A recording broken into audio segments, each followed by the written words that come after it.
ये श्वास हमारी है कि हमारे लिए है? अगर विचार करके देखा जाए तो ये प्राण हमारे नहीं, हमारे लिए हैं। और अगर ये श्वास हमारी होती, कोई कहे कैसे नहीं हमारी श्वास, कई बार लोग जब तक हमारी श्वास चल रही है, हमारी श्वास कहने के लिए जरूर कहो, लेकिन सही बात यह कि हमारी नहीं है। क्यों नहीं है? अगर हमारी होती तो जब मन होता तब लेते, नहीं मन होता तो नहीं लेते। जैसे कोई कहे कि हम मौन हो रहे, हम नहीं बोल रहे हैं, कहा क्यों नहीं बोले? हमारी वाणी, बोले तो बोले, ना बोले तो ना बोले। हमारी आंख देखे तो देखे, ना देखे तो ना देखे। हमारे कान सुने तो सुने, ना सुने तो ना सुने। हमारी मर्जी, आए तो आए, ना आए तो आए। और इसमें कोई सोचे कि हमारी सांस लें तो लें, ना ले तो ना ले। कई लोग तो इतवार को लेते ही नहीं कि आज छुट्टी का दिन है। पर जिसके कारण ये सब चल रहा है, जो प्राणों का भी प्राण है, प्राण प्राण के जीव सुख के सुख राम। और इसीलिए लक्ष्मण जी ने कहा, प्रभु आप रहें तो मैं ब्रह्मांड भी उठा सकता हूं, और आप छोड़ कर जाएं तो अयोध्या का भार भी नहीं उठा सकता। इसलिए मेरी महिमा नहीं है, महिमा तो आपकी है प्रभु।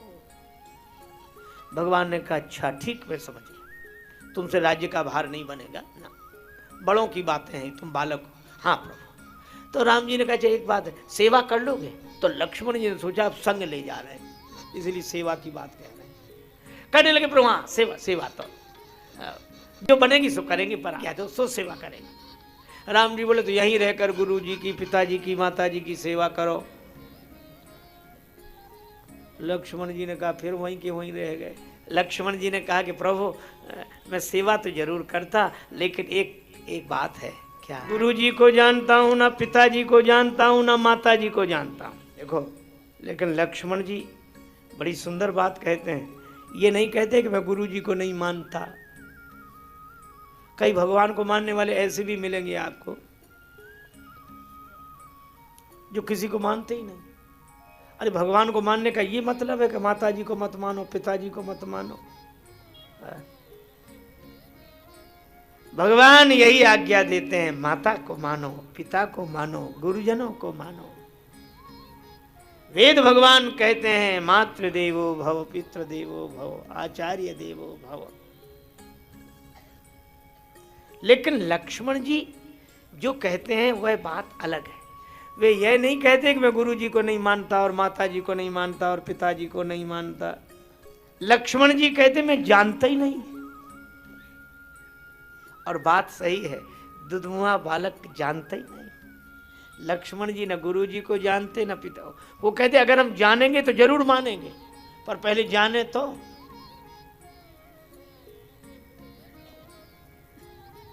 एक वकील साहब थे तो प्रश्नों का उत्तर एक वाक्य में दे देते, पर फीस लेते थे। पुराना जमाना, 5 रुपए फीस थी उनकी। तो एक आदमी गया, बोले क्यों साहब आप एक प्रश्न के उत्तर की फीस 5 रुपए लेते हैं? कितने रुपए लेते? तो वकील बोला 5 रुपए।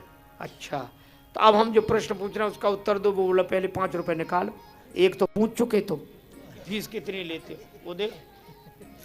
अरे बोले बड़ी मुसीबत है, दिया उसने। तो उसने कहा कि तलाक के लिए सबसे आवश्यक शर्त क्या है? संधि विच्छेद के लिए आवश्यक शर्त क्या है? वकील तुरंत बोला विवाह होए तब तो तलाक होए, विवाह होए तब तो विच्छेद होए। और बात बड़ी सही है। इसी तरह माने तो कोई तब जब जाने तो। लक्ष्मण जी कहते हैं हम तो गुरु जी को भी माने, माता जी को भी माने, पिताजी को भी माने, लेकिन हम जाने तो, हम तो राम जी के अलावा कुछ जानते ही नहीं। इसलिए लक्ष्मण जी अपनी अनजानता स्वीकार करते हैं, और हम अभिमान के मारे कहते हैं हम नहीं मानते ना गुरु जी को, किसी को नहीं मानते। कई लोग तो कहते हैं कि गुरु जी ठीक है, वो तो अपने बनाने चाहिए, सब हमने बना लिए, लेकिन कोई खास नहीं है। अच्छा, कोई ना माने किसी को। एक आदमी कहता था कि काशी में बड़े बड़े विद्वान जुड़े, बड़े बड़े, हमको कोई पराजित नहीं कर पाया।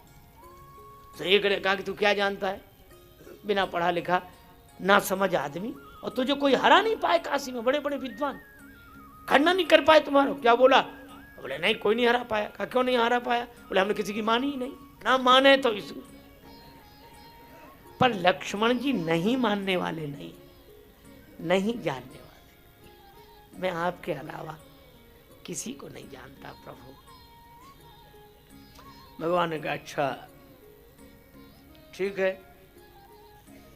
तो न गुरुजी को जानते हो, न पिताजी को, न माताजी को। लक्ष्मण जी बोले हाँ प्रभु, मैं सही कह रहा हूं कि मैं आपके अलावा किसी को नहीं जानता।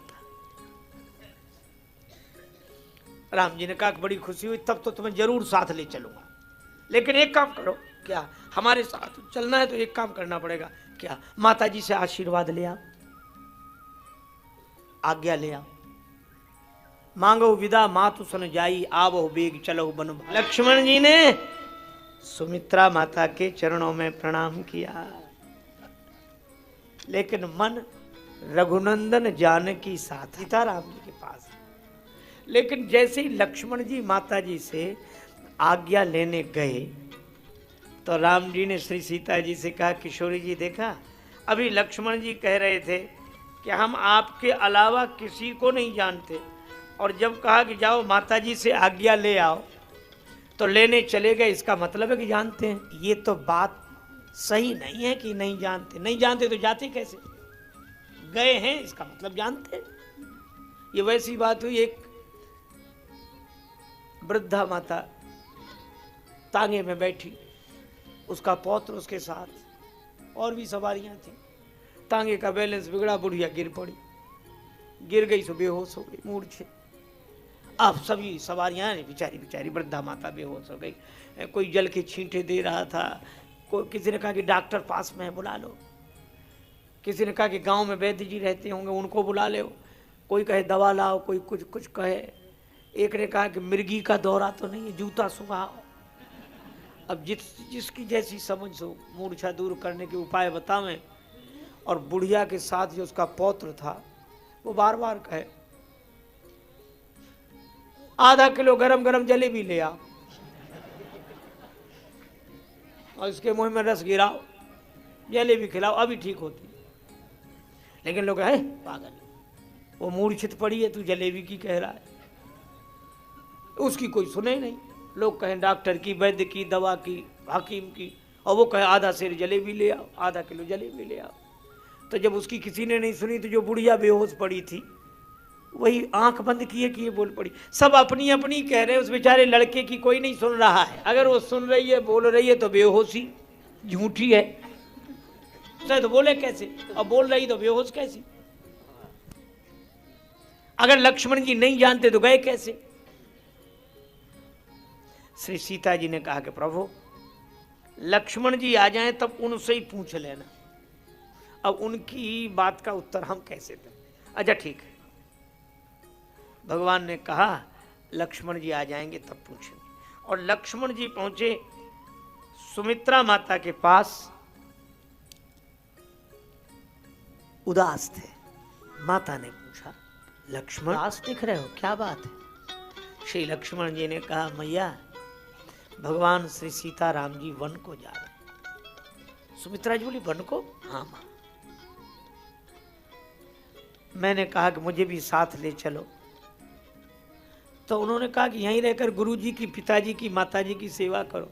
माँ तो मैंने उनसे कह दिया कि मैं आपके अलावा किसी को नहीं जानता, न गुरुजी को, न पिताजी को, न माताजी को। तो बड़े प्रसन्न हुए। उन्होंने कहा अच्छा ऐसी बात है, हमारे अलावा किसी को नहीं जानते, तो जाओ माताजी से आज्ञा ले आओ। सो आज्ञा लेने आया हूँ, आप आज्ञा दें, आशीर्वाद दें, मैं राम जी के संग सेवा में चला जाऊँ। सुमित्रा माता की आंखों में प्रेम के आंसू, पर अधरों पर मुस्कान। लक्ष्मण को हृदय से लगाया। लक्ष्मण तुम कितने सरल हो। माँ का जब वहां कही आए कि मैं किसी को नहीं जानता, तो यहाँ किससे आज्ञा लेने आए? लक्ष्मण जी ने कहा कि माँ बात तो आप ठीक कह रही हैं, लेकिन अगर मैं ना आता तो प्रभु की आज्ञा का पालन कैसे होता? उन्होंने कहा कि माताजी से आज्ञा ले आ। लक्ष्मण जी ने से सुमित्रा जी ने कहा कि उन्होंने मेरा नाम तो नहीं लिया था, यही कहा था कि माता से आज्ञा लो, आशीर्वाद लो। हाँ, यही कहा था, तो तुम्हें यहाँ आने की आवश्यकता ही नहीं थी। फिर माता से आज्ञा आशीर्वाद तो तुम्हें वहीं मिल जाता, यहाँ नहीं आना पड़ता। कहा क्यों? बोले तुम्हारी माँ यहाँ नहीं है, तुम्हारी माँ तो वहीं है, वैदेही माता है तुम्हारी। और लक्ष्मण तुम बड़ी भूल कर रहे हो, वैदेही के पुत्र होकर इस देही को माँ मान रहे हो, और देही को माँ मानोगे तो माँ का प्रेम सदा मिलेगा नहीं, और अगर वैदेही को माँ मान लिया तो माँ का प्रेम सदा मिलता रहेगा। इसलिए वैदेही के पुत्र रहो। यह माँ सुमित्रा है जो बालक को, और लक्ष्मण जैसे पुत्र ऐसी माता के गर्भ से ही जन्म लेते हैं। तात तुम्हारी माँ तू वैदेही, संबंध जोड़े तो ऐसा जनोसी। माता सुमित्रा लक्ष्मण जी से कहती तात तुम्हारी माँ तू वैदेही। हे भगवान, आजकल तो मैं क्या कहूँ, एक गांव में एक मैया थी, सो गोद में अपने बालक को खिलावे और बालक को दुलरावे और बार बार कहे कौआ मामा आएगा, कौआ मामा। आप सोचो ऐसे प्रतापी मामा हों जिस बालक के, कितना संस्कारवान बनेगा। कौआ मामा, चिड़िया मौसी, संस्कार सुमित्रा माता ने दिया। तात तुम्हारे माँ तू वैदेही। बालकों को बाल्यकाल से ही संस्कार मिलते थे। गांव की तो यह दुर्दशा जो हमने आपको सुनाई, शहरों का और बुरा हाल है। माता गोद में ही नहीं रखती बालक को ना, दाई को सौंप दिया जाता है, वो बेचारी बालक की सेवा करती है। बालक को भूख लगे तो दूध भर दिया, बोतल पकड़ा दी। माँ दूर बैठी बैठी देखती है। अब माँ ऐसी कल्पना करे कि मेरा बेटा बड़ा होकर श्रवण कुमार बनेगा। आपको भले ही आशा हो, हमें तो नहीं।